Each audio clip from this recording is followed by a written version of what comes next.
Hello everybody, I'm Miss Lisa, and welcome back to another episode of Kids Day. Normally we have Kids Day at the MAC in person, but we are still doing our virtual Kids Days. Kids Day is the last Saturday of the month, and so here we are.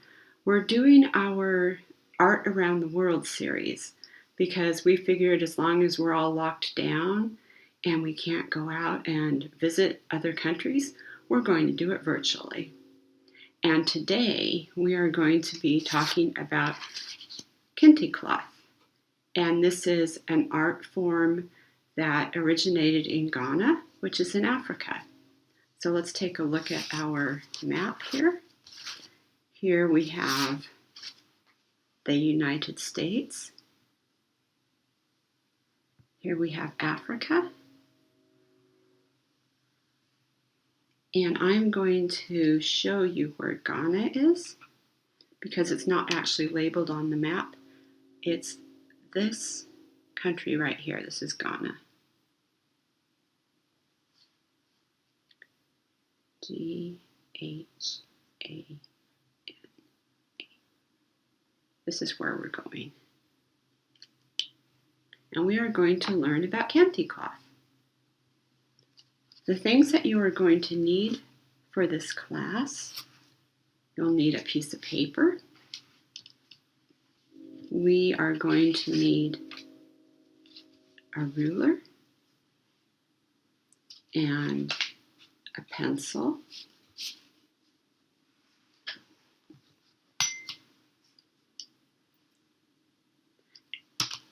a pair of scissors, some crayons, perhaps some Scotch tape, we will see. And of course we'll need our paint set, a brush. Paper towels are always useful when you're painting. Some water, crayons, tape, and here's my example. Kenty cloth is normally, it is woven. So it's a lot of threads, colored threads that are woven in between each other, and it makes beautiful, colorful patterns. Of course, we can't really weave in this Kids Day class because that would take a very long time. And the weaving is normally done on what's called a loom, which is a big wooden structure that you can wrap your threads around. And we don't have anything like that, so we're going to do it with paint and crayon. We're going to make our patterns with bright colored crayon, and then we're going to paint over those with bright colored paint. So we'll get a similar result, but much faster than we would if we were actually weaving.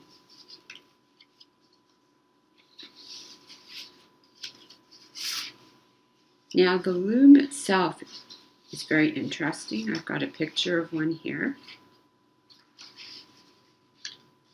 So here you can see this gentleman. Here's the side of his head, his arm, and his leg and foot. And this is the loom, this wooden structure here. And this is a piece of Kenty cloth that he is weaving. And you can see the long purple strings are going through. They actually go through long strings. And then he's got different colored string. He's got gold here and he's weaving it back and forth in the purple. So this is the loom, and we don't have a loom, but this is the final result. Here's some pictures of Kenty cloth. You can see the beautiful geometric shapes and the bright colors. Here's another example. Beautiful, beautiful cloth. Now the threads themselves are cotton and silk, and they used to be silk only, so they were very expensive. And it used to be that royalty were the only people that could afford to buy and wear Kenty cloth. So it's been associated with royalty in the past, but now there's a lot more inexpensive fibers that are being used, and so the cost of Kenty cloth has come down, and the general public loves to wear Kenty cloth. So this cloth originated with the Asante people, and that's an area within Ghana, and the Asante people are famous weavers of Kente cloth. So let's see what we're going to do. Oh, and the reason that this is a piece of paper that is thin is because the loom itself is set up to weave thin strips of fabric. So you can see that this is going to be probably about 4 or 5 inches wide, and this here is 4.5 inches wide. So this is pretty much the width of a piece of Kenty cloth. The only difference is that this is much, much longer on the loom. This piece of paper, if it went on for 5 or 6 feet of length, would be about the size of a piece of Kenty cloth coming out of the loom. So what we're going to do is we're going to use the width, the correct width, 4.5 inches, and this is 1 foot in length. But if this was 5 or 6 pieces of paper this long, you would get the idea of what one piece of Kenty cloth coming off the loom would look like.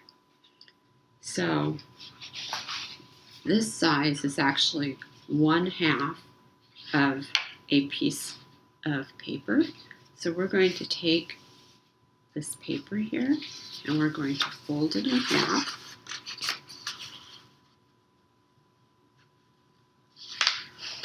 As you would say, hot dog. I say portrait. Portrait in half.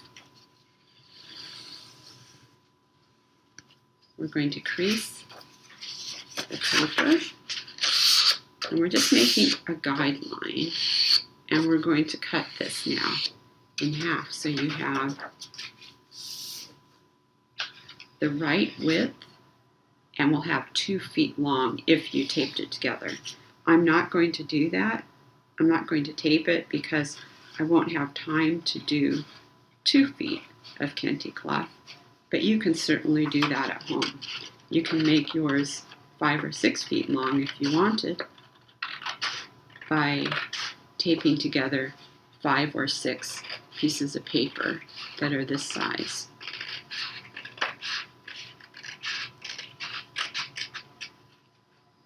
You might want to decorate each piece separately and then tape them together, but this is what I would do. I would take them like this with a tiny bit of overlap. Let me get this out of the way. A tiny bit of overlap like this, and just take a piece of tape and tape it down, and then you'll have 2 feet. So you can imagine if it was 3 times this length, you would have 6 feet of Kenty cloth. But I'm only going to do this size today, and I've got this piece of paper towel that I'm going to be working on. First thing I want to do is make some guidelines. So I'm going to fold my paper. Actually, I'm going to take this off because it's going to be in the way. I'm going to fold my piece of paper in half.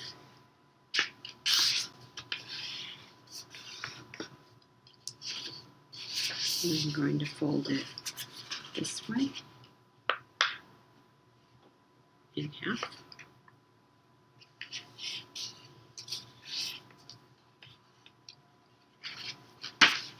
So now I've got 2 folds. And now I'm going to fold the edge to the center fold.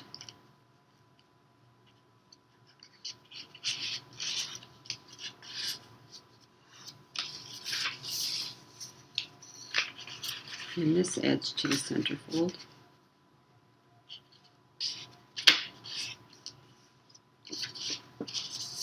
So now I've got 1, 2, 3, 4, 5, 6, 7, 8 rectangles, and I'm just going to use those crease lines to help me. This is the fastest way, I think, to divide up the papers, to make the crease lines first, and then just basically go over them with your pencil. So right at the fold.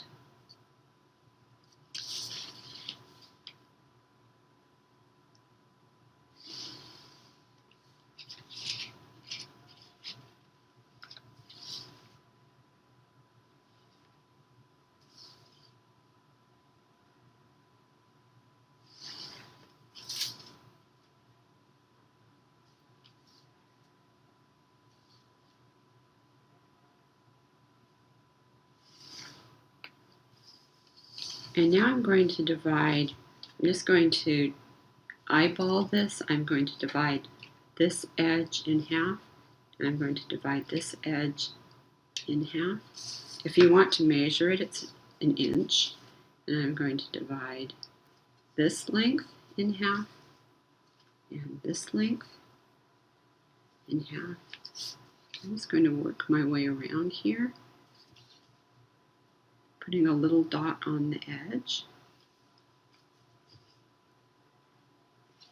And these lines that I'm drawing are just going to help me with the pattern, placing the pattern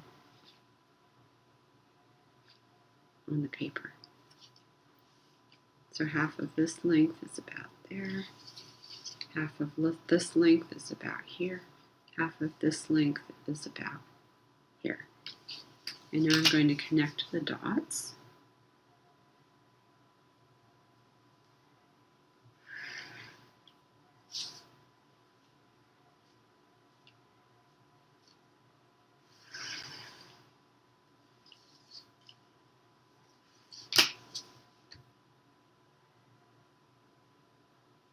When I get done with this process, I should have 16 rectangles.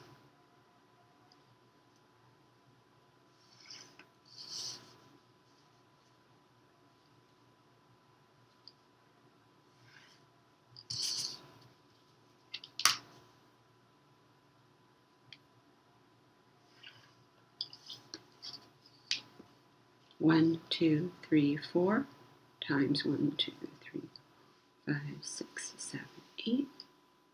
I have 32 rectangles. Okay, so what we're going to do now is we're going to make some patterns, because Kenty cloth is repeating geometric patterns and they come out looking very beautiful. So we're going to, for this example, like this one, we're going to do the same pattern. We're going to think of a pattern and then we're going to repeat it 4 times, but not on top of each other. We're going to stagger it. So we'll go here, and then here, and then here, and then here. And then we're going to choose a different pattern, and we're going to put that one here, here, here, here. So let's think of a good pattern. And we're going to draw that pattern with crayon.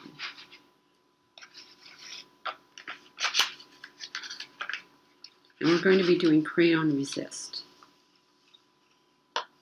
Now sometimes it's a good idea just to mark with the background color where you're going to be drawing your pattern, just so you don't get lost at the beginning, because at the beginning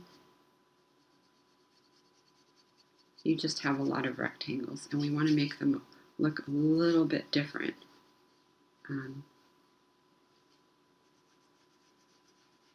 So that we know where we're putting our patterns. So we're going to start with the stripes, and I'm just lightly drawing around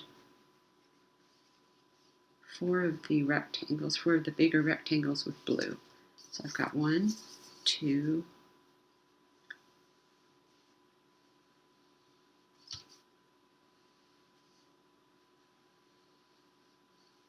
3,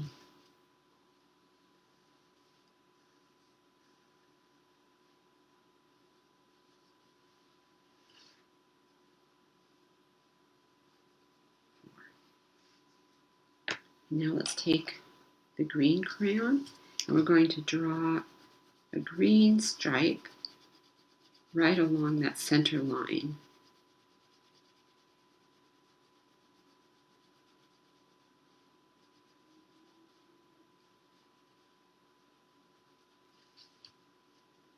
So my blue rectangle's here, and now it's over here. So my green stripe is going to be here.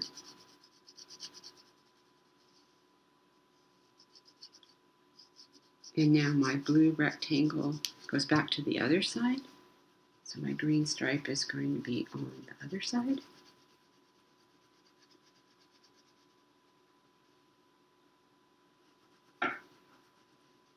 And as we come down here, it's back on this side.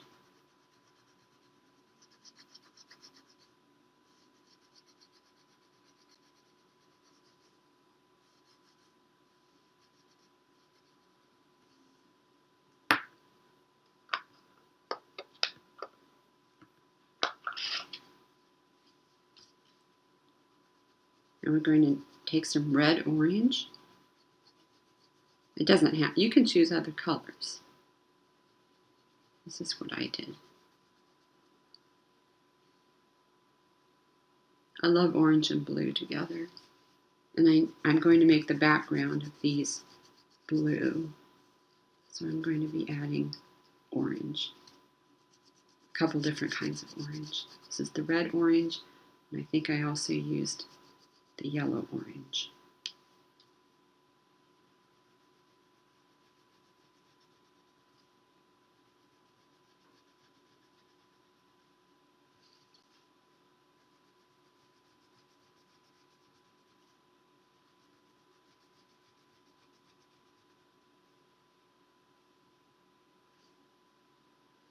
And then the yellow orange. Kente cloth has been around for hundreds of years, and the story goes that two friends were out walking in the woods or something. They were outside, and they saw a big spider spinning a web. And they watched that spider spin the web, and they got the idea of how to weave. And so they went home and they tried it out with some raffia leaves and found out that they could actually weave cloth from raffia. And they showed it to the leaders, and everybody was very impressed with this cloth. And that's supposedly how Kenty cloth started. Eventually, so the raffia was white, and they could weave a white cloth, but eventually they realized that they could make dyes from plants. So sometimes it was with the bark of the plant.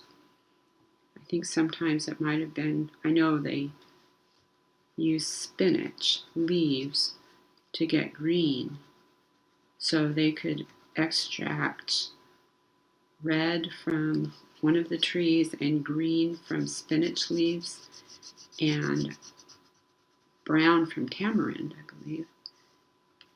And they dyed the fibers. So now they had different colors, not just white, but they had other colors to weave with. And as soon as you have different colors, you can start making cool patterns. Now I'm pressing down pretty hard with my crayons here because we're going to be doing a Crayon Resist technique, which means I'm going to be painting over these with watercolor paints in just a minute. And so I want the wax from the crayon to block the paint. I want the blue to be in the background, but the colors to be above. So there are my blue rectangles. Now I'm going to go into the yellow ones, and you can see, let's see, we started with this sort of red-violet, and I made some stripes.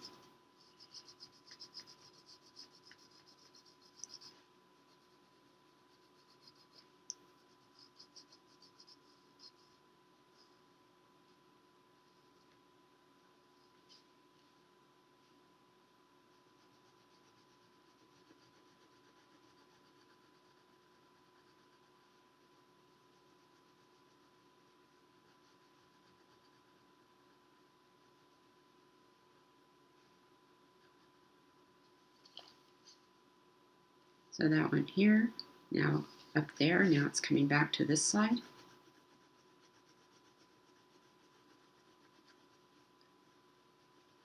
Interestingly, these patterns that were invented by the artists, there's over 350 Kenty patterns now that are woven into these fabrics. And each pattern has a name. And each pattern means something. So that's really cool because the patterns mean something and they have names. You're kind of weaving meaning into the cloth as well. And not only that, but each color has a meaning too. And I'll talk about that in just a minute. So there's lots of information on a piece of Kenty cloth. And this one I'm kind of making up, so it won't be the same for this one.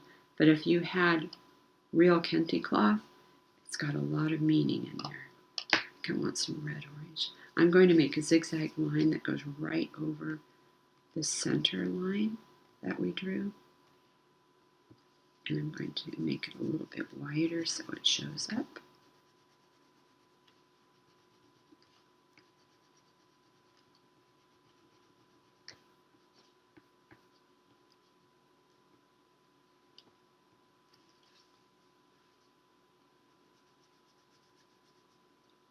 So the pencil lines that we drew, it divided this paper into 8 larger rectangles, but then the smaller rectangles are just helping us set the pattern. So I know there's a line across here, and that line is helping me put the zigzag in the middle of this rectangle. And there's the same line here, so I know that if I do this, my zigzag will be in the center of this rectangle.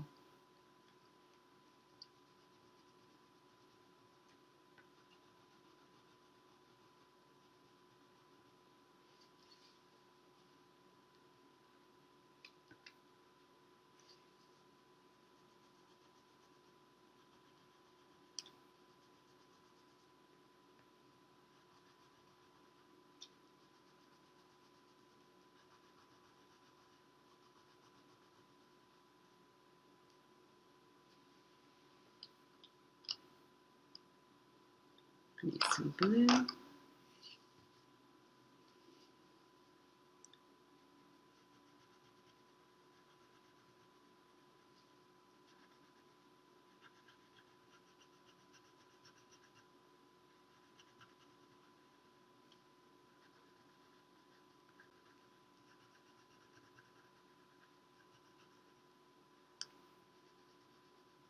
If you're like me and you love patterns and you love color, then you love Kenty cloth, I'm sure.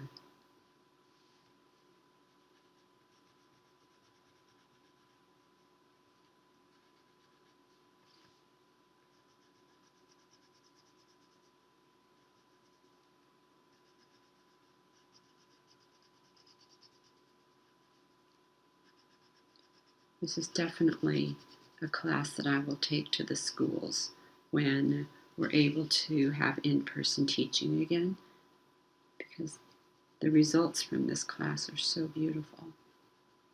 All these wonderful colors and patterns. And it's just so interesting to think that these cloths have so much meaning in them. It's like you can write a story in your Kenty cloth.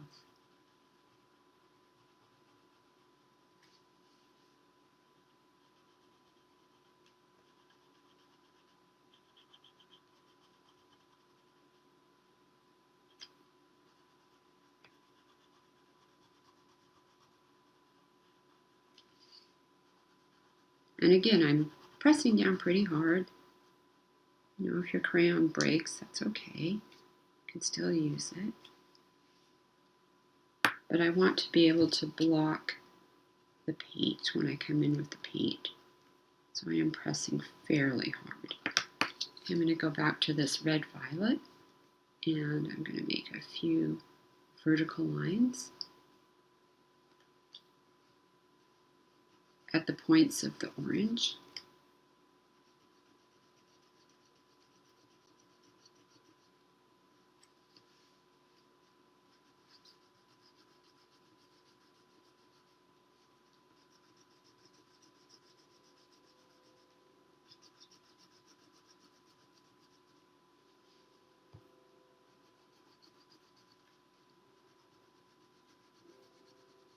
I'm going to put one here too.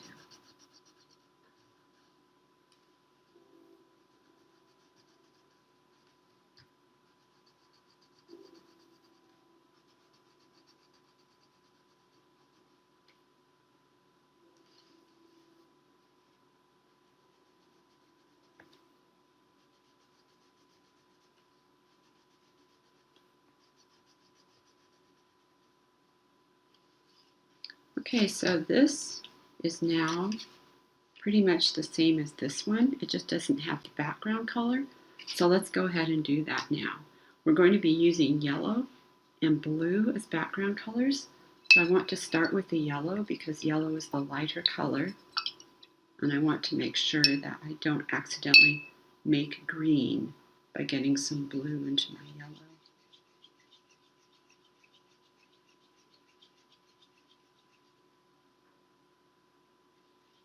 I'm just going to get a lot of paint resuspended with my wet brush. And I'm going to paint right over these designs. Now that there's one, this set is going to be blue, remember? So that's why we used yellow on this rectangle. But there's no yellow on these rectangles that have the orange zigzag. So I know that we can paint yellow over them and it will be a good background color.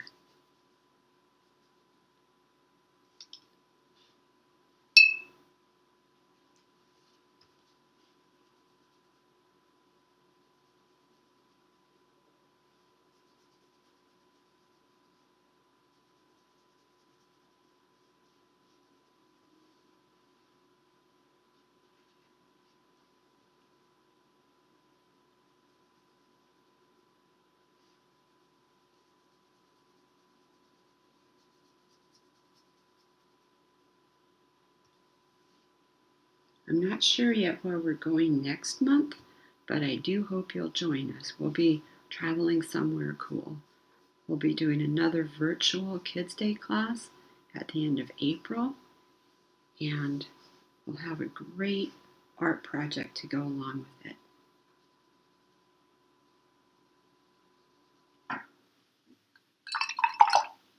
It will be a surprise. Okay, so now I've gone into my blue. I'm going to put blue over the, look at how nicely the blue pulls away from the crayon. Now, if I get too close to the yellow, it's going to go into the yellow because the blue is wet and the yellow is wet, but that's okay. It doesn't bother me. I'll try to keep my blue paint away from the yellow, but if it accidentally moves into the yellow, it's okay. So let's try that again. More blue.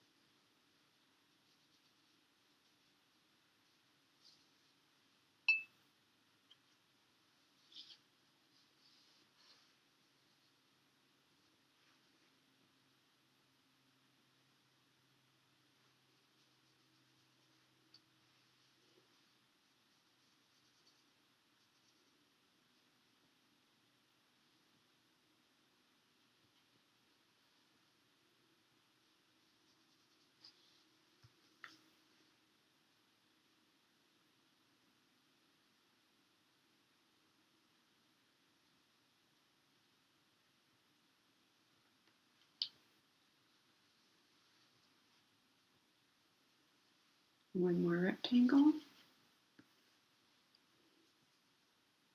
I have to be really careful with this one because I see there's a bunch of wet yellow paint just sitting right there.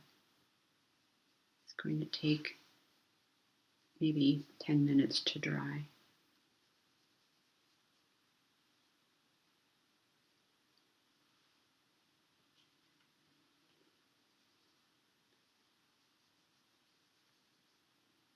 All right. So I'm just going to let this piece dry now. This one is dry already, but you can see that I could tape them together like this, or I could tape them together like this.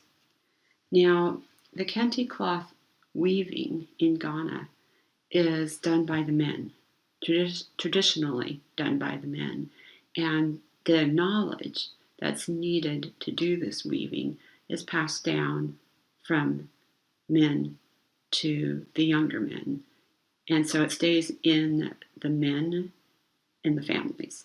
The women take these beautiful pieces of fabric and stitch them together to make clothing.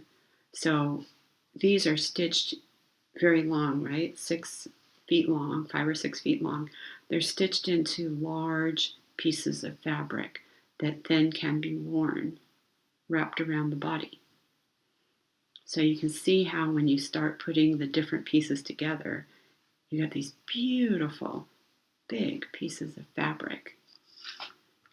And then the one more thing I wanted to show you before we end is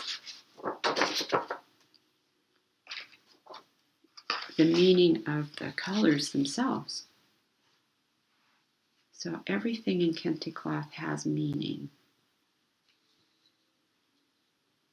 So black means Africa. It means darkness or mystery. Blue, there's a lot of blue in this one. Peacefulness, harmony, and love. Green is for planting, harvesting, and growth. Gold, beautiful gold fabrics. Royalty, wealth, and high status. Gray colors mean healing and cleansing. Maroon, which is kind of a browny red color, means Mother Earth, also means healing. Pink is for sweetness, tenderness, and calm. Purple is feminine aspects of life. So purple is really only worn by the women, and pink is often worn by the women. Red is for political, spiritual moods, and blood. Silver means serenity, purity, and joy. White, there's not much white in Kenty cloth because it's a sacred color. So it means purification and usually just a tiny bit of white showing, if any at all. And yellow, we've got lots of yellow here, is for preciousness, royalty, and wealth. So I'm just going to leave you with a couple names of some of these Kenty cloth patterns. I cannot pronounce this correctly, but it's something like Oba Akofo Mu Man, means one person does not rule a nation. So one of these patterns would be, not one of these, but a pattern, a Kente cloth pattern is named this, and that's what it means. Another pattern is called Sika Futuro, which means gold dust. And there's over 350 patterns that artists have created and are being used in Kenty cloth. So I hope you enjoyed that. I find Kenty cloth fascinating. I don't know where we're going for next month's Kids Day, but I hope to see you there. Take care. Goodbye.